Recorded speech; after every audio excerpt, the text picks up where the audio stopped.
से उज्जैन के सार समाचार आपके सामने प्रस्तुत करें। अंधी आस्था और दिखावे के धर्म और दान का हम नाटक देख रहे हैं। बड़ी विचित्र स्थिति लग रही है कि आखिरकार ये दिखावा क्यों किया जा रहा है। लोग न जाने क्यों आत्मचिंतन और आत्मदर्शन में विश्वास नहीं करते। दिखावे के धन के लिए सारे नाटक कर रहे हैं, इतनी यातनाएं सह रहे हैं, ये सह रहे हैं, किंतु आत्मचिंतन के लिए समय नहीं है। हम सारे नाटक देख रहे हैं, क्योंकि यदि आत्मचिंतन करते हैं ना तो उनका सच सपर सामने आ जाता, और सपर सच इतना भयावह होता है, उनके सारे काले कारनामे पाप उजागर हो जाते हैं। इसलिए लोग कहते हैं आत्मचिंतन नहीं करना, दिखावे का धर्म दान कर दो, अपने आप को धार्मिक सिद्ध कर दो, चलो कर दो, जो करना है कर लो, हमारे ईश्वर की तीसरी आंख सबको दिखती है, बचना बहुत मुश्किल है। अब आइए यहाँ पर हम बात करेंगे महाकाल मंदिर की। महाकाल मंदिर तो व्यवसाय का केंद्र बन गया। अब मेरा ख्याल है कि यहाँ महाकाल है भी नहीं। उन्होंने भी अपना ये मंदिर छोड़ दिया, क्योंकि यहाँ के जितने कुकृत्य घिनौने कृत्य देखे ना, तो उन्होंने कहा कि नहीं, अभी ये महाकाल मंदिर में नहीं रहना, और वे कैलाश पर्वत पर चले गए। ठीक है, जो है यहाँ पर वीआईपी नाम के एक पास के नाम पर, दर्शन के नाम पर न जाने क्या क्या कार्य किए जा रहे हैं। करो भाई, जितना करना है खूब करो, कर लो। जब पाप का घड़ा भर जाता है ना तो वो फूट ही जाता है। चलिए ठीक है। अब यहाँ पर महाकाल के मंदिर प्रशासक और यहाँ जो भी है ना, वो शायद नियंत्रण नहीं कर पा रहे, और यहाँ पर इसका सीधा सच्चा तरीका है, वीआईपी आवाज खत्म कर दीजिए, धनखोरी के दर्शन बंद कर दीजिए, और चलित दर्शन की व्यवस्था कर दीजिए, और गर्भगृह में किसी का भी प्रवेश नहीं होगा, ऐसा सख्ती से नियम लागू कर दीजिए। सब समस्या का समाधान हो जाएगा। यहाँ पर कोई धनखोरी नहीं कर सकेगा, वो नहीं कर सकेगा। और महाकाल मंदिर के अंदर कितना सफोकेशन होता है, जरा उसकी तरफ भी ध्यान दे लीजिए। ये भी मामला बड़ा अपने आप में विचित्र होता जा रहा है। ठीक है, 15 तारीख को सोमती अमावस्या है, सोमकुंड पर स्नान होगा, ये होगा, मगर अभी आज 13 तारीख हो गई, कल का दिन है, वहाँ की व्यवस्था भी कर ले प्रशासन। ठीक है भैया, जो भी है कर लो। एक यहाँ कार चालक का उन्माद बड़ा देखने को मिला। आज से 3 दिन पहले हमने यहाँ पर शहर में भी देखा था कि एक कार इतनी तेज रफ्तार से चल रही थी, और न जाने क्या क्या कर रही थी, क्या पता कितने कितने लोगों को टक्कर मारी। मेरा ख्याल है कि यहाँ पर अब शहर में पुलिस का नियंत्रण नहीं रहा।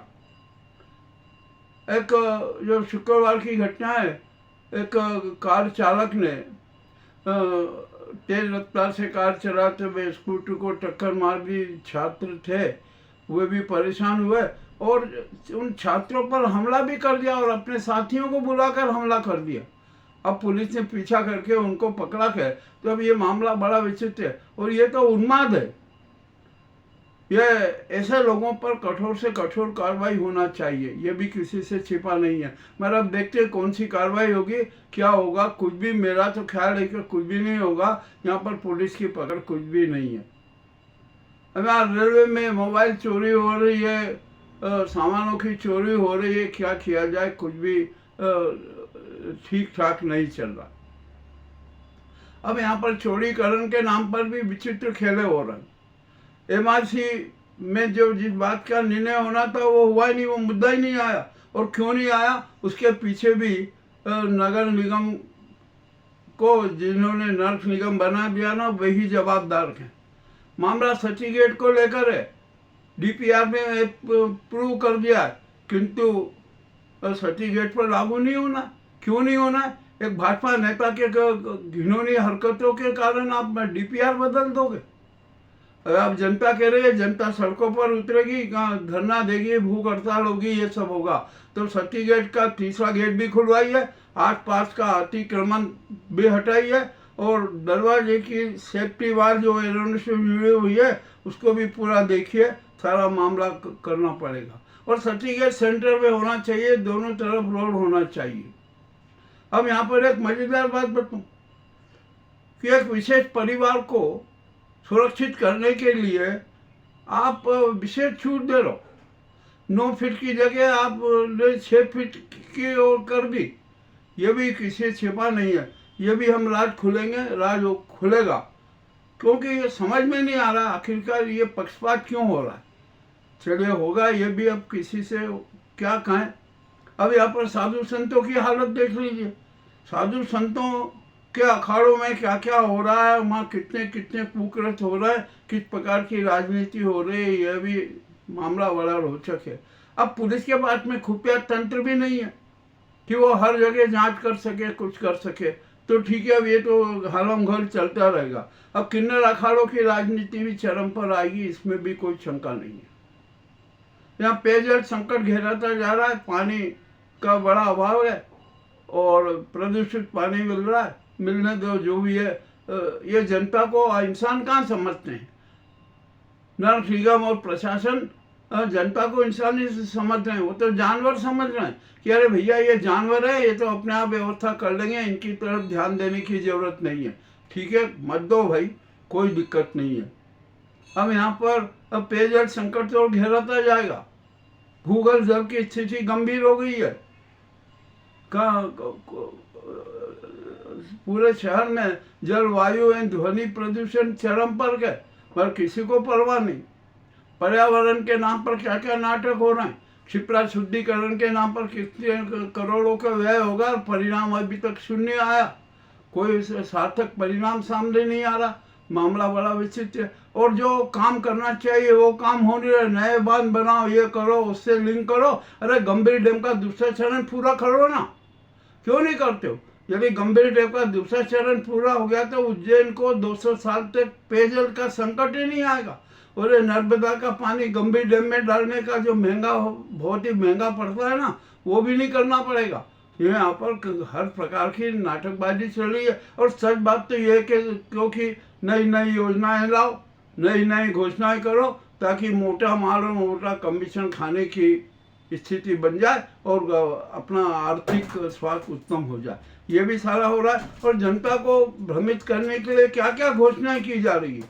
होने दो घोषणाएं, जितनी भी घोषणाएं कर दो। अब देखते हैं कितनी घोषणाएं मूर्त रूप में आएगी। ये भी जनता के सामने बड़ा कड़वा सवाल आ गया। और सर्टिफिकेट का मामला तो बहुत बड़ा उलझन है। वो भाजपा नेता को अब जनता सबक सिखाएगी जो मार्ग में वादा बना। उसने क्या किया कि 3-4 व्यापारियों का एक ग्रुप बनाया और नगर निगम के अफसरों को खरीदने का शायद किया। और अफसर बिके भी, मुझे तो ऐसा लग रहा है। नहीं तो MIC में चर्चा जरूर हो जाती।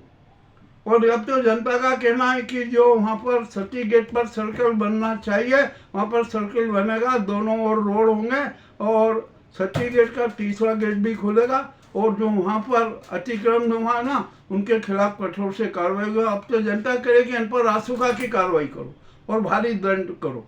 अब ये सारी स्थितियाँ हैं उज्जैन शहर की, तो हम कैसे इस शहर को विकसित माने। और यहाँ जनता भी तो वैसी है ना, जनता सड़कों पर नहीं उतरती है। महंगाई से त्रस्त है, ठीक है, हो गया। हर तरफ अतिक्रमण, जिधर देखो उधर अतिक्रमण की बहार है। अतिक्रमण के खिलाफ कोई कार्रवाई नहीं की जा रही है। अब जनता ने सती गेट मामले में लेकर संभागायुक्त को कहा कि आप जरा आकर देख लीजिए, पुरातत्व विभाग और आप जरा संयुक्त निरीक्षण कर लीजिए। और जो भाजपा नेता ने जो नाटक किए हैं ना, उसकी भी अब पोल खुल जाएगी। मामला बड़ा विशेष। देखते हैं आशीष कुमार सिंह कब आते हैं, कब क्या करते हैं। और यहाँ पर जो विशेष छूट दी जा रही है ना, DPR में भी बदला जा रहा है, ये जा रहा है, ये भी हम नहीं चलेगा। अब तो यहाँ पर निष्पक्षता से काम करना पड़ेगा। और 36 चौकियाँ वहाँ पर आप देख लीजिए, जो उस लेवल से आगे दूसरों के मकान कैसे तोड़ दिए। और जिसका मकान भी आपने तोड़ दिया, लोगों ने स्वेच्छा से तोड़ लिया। तो अब जब लोगों ने स्वेच्छा से तोड़ लिया है, तो जो एक मकान को विशेष छूट क्यों दी जा रही है। इसलिए कि वो राजनीतिक रूप से अनेक प्रकार के नाटक करता है। चलिए ठीक है, जो भी हो जाएगा, ये भी सब मामला उजागर हो गया। अब यहाँ छिपेंगे नहीं। अरे ये नगर निगम है ना, क्या क्या नाटक कर रहा है जिसकी कोई सीमा नहीं। चलिए, उज्जैन के कड़वे समाचार आपके सामने प्रस्तुत हैं, आप देख लीजिए, आपको कैसे लगे। हालांकि लोग गालियां देंगे, मुझे बहुत गालियां देंगे, इतनी गालियां देंगे कि हद से ज़्यादा। अब पंचकोशी मार्ग को हरित कॉरिडोर बनाने का कर दिया। अरे क्या करते हो आप? पौधारोपण करो, कहाँ आ गए पौधे? सब गायब। अरे किस प्रकार के यहाँ नाटक हो रहे हैं। पर भ्रष्टाचार है ना, अब राष्ट्रीय संस्कृति बन गया है, कमीशन राष्ट्रीय संस्कृति बन गया है, रंगदारी, वसूली, गुंडागिर्दी, ये सब राष्ट्रीय संस्कृति हो गए हैं। तो अब ये तो चरम पर आ गए, इनका उन्माद भी जनता को भुगतना पड़ेगा। ये भी किसी, और हम एक विशेष रंगदारी गैंग का पर्दा भी फाश करेंगे कि वो किस प्रकार के शातिर नाटक करके अपनी रंगदारी वसूलती है। रंगदारी वसूलो, कुकृत्य करो और न जाने क्या क्या अपने आप को सिद्ध करो। ये सब मामले बड़े विचित्र हो रहे। तो उज्जैन का माहौल, वातावरण बड़ा खराब हो चुका है। शहर में धूल ही धूल है अब यहाँ पर। और बड़ी विचित्र बात है कि मानसून में अब तो देरी हो गई। एल नीनो के चक्रव्यूह में मानसून फंसा हुआ है। आवारा थोड़े बादल आते हैं, ऐसा लगता है कि मानसून आ गया, परंतु आवारा बादल बिना बरसे यूं ही निकल जाते हैं और छुटपुट आते हैं। और आवारा बादलों का क्या, कभी बरसे नहीं बरसे आगे निकल गए तो होगा मानसून की हो रही है देरी। मानसून कल तक आ जाना था, आज तक आ जाना था, आज 13 तारीख हो गई। हो सकता है कि 18-19 के बाद मानसून की दस्तक हो। जो भी, अभी तो बम्बई में मानसून नहीं पहुंचने पाया पूरी तरीके से। जो भी होगा ठीक है, देख लिया जाए उज्जैन का। अब उज्जैन की जनता है ना, कब समझ से क्रांति का मार्ग अपनाएगी ये भी कहना कठिन है। यहाँ तो हर तरफ धंधेबाज, स्वार्थ के आंदोलन देखने को मिल रहे हैं और दिखावे का धर्म और दिखावे के दान के नाटक किए जा रहे हैं। अभी यहाँ पर मैंने मंदिरों की स्थिति देखी। अरे मंदिरों में क्या हालत है, जरा वहाँ देख तो लो। क्या क्या किस प्रकार की राजनीतियाँ हो रही है, मगर कोई देखने को तैयार नहीं। सब वहाँ पर बस धनखोरी राजनीति। अरे ये जो दिखावे के धर्म को वाले हैं ना, वो दान वाले, इनको मूर्ख बनाओ और अपने उल्लू सीधा करो। ये सारा राजनीतिक नाटक और धार्मिक नाटक चल रहा है। हम तो सच सबके सामने रख देते हैं, खुले तौर पर रख देते हैं। अब यहाँ पर 2-3 अफसरों पर बड़ी गाज गिरने वाली है और ऐसी गाज गिरेगी कि हद से ज़्यादा उनके सारे अपराधों के साक्ष्य हमारे पास आ गए हैं और हम उसकी शिकायत CBI लोकायुक्त को करने जा रहे और हम करेंगे, कोई नहीं रोक सकता। और वे अफसर है ना, हथकड़ियों के साथ जेल में जाएंगे, ये भी तय है। और यहाँ पर अब दलालों की भी बड़ी भार है। जो देखो वो मुख्यमंत्री का दलाल बन रहा है। हमने देखा है सड़क पे घूमते लोग, और जो एक विशेष परिवार के ड्राइवर तक दलाली कर रहे हैं। जाने ग्रामीण अंचल में भी दलाल हो गए। अब तो कितने दलाल हो गए भाई। इन दलालों का क्या, कौन दलाली करता है, कैसे प्रकार की करता है, हमें सब कुछ पता है कि क्या हो रहा है और कौन इन दलालों का नेता है, कौन इन दलालों को देता है। दलालों के मार्फत क्या क्या किया जा रहा है। दलालों को निर्देश दिए जाते हैं कि अरे तुम तो मुर्गा पकड़ लाओ, बस अपन काट के खा लेंगे, उसको हलाल करके खा लेंगे। ये भी सारी राजनीति हो रही है। हमारे पास में हर चीज़ के हम जो संवाद प्रस्तुत करते हैं ना, उसका साक्ष्य रखते हैं। बिना साक्ष्य हम कभी कोई बात ही नहीं करते। तो आज हमने उज्जैन के समाचार आपके सामने प्रस्तुत किए।